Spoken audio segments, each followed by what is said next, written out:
My name is Miles Featherstone and I'm Deputy Harbour Master with the Port of London Authority. We're here today at the Millwall dock entrance doing an exercise testing our response to an oil spill emergency along with our Tier 2 partners Adler and Allan. My name is Beth Easel. I'm the Marine Contracts Manager for Adler and Allan. So today I've been with the Port of London Authority facilitating an oil spill exercise for them. This involves a tabletop and a practical deployment.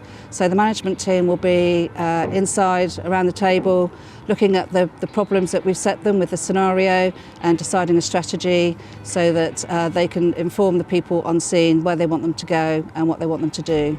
The Port of London Authority is responsible for 95 miles of the Tidal Thames, and with that responsibility comes dealing with oil spill emergencies. We do have some of our own resources, but if it comes to a larger scale incident, we need the ability to call on support from a Tier 2 responder such as Adler and Allan. The MCA, that's the Marine and Coast Guard Agency, require all ports that have a certain level of risk for pollution to comply with international legislation. Part of that is that they have an Oil Spill Contingency Plan, and this exercise is designed to test that plan, make sure there are no gaps in it. If there are gaps that we can find, we will report on those, and then those gaps can be filled in during peacetime rather than find them when you're actually in the middle of an incident. The most challenging aspects of a marine response are probably wind and tide. Obviously the wind and tide will direct the oil in different areas, so you need to try and work out where the oil is going to go and set up your response from there.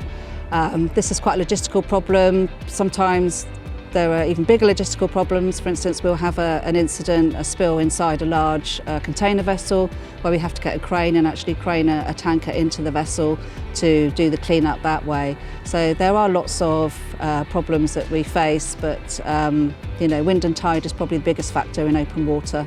The solution to the tidal issue was to plan in advance for the outgoing tide and set the boom up in the appropriate position so that it would capture any oil on the outgoing tide. So today's exercise had a successful outcome. It was simulated, of course, but all of the oil was successfully recovered in this area. The Port of London Authority has a lot of marine resources, but Adler and Allan brought their shoreside equipment, skimmer, tanker, etc., and a whole host of people to enable us to deploy the boom from the shore. We chose Adler and Allan because of their expertise in the field, the range of equipment they have available, and the nationwide 24-hour response. Adler and Allan should be your first choice of marine responder because we have a network of about 20 depots across the UK.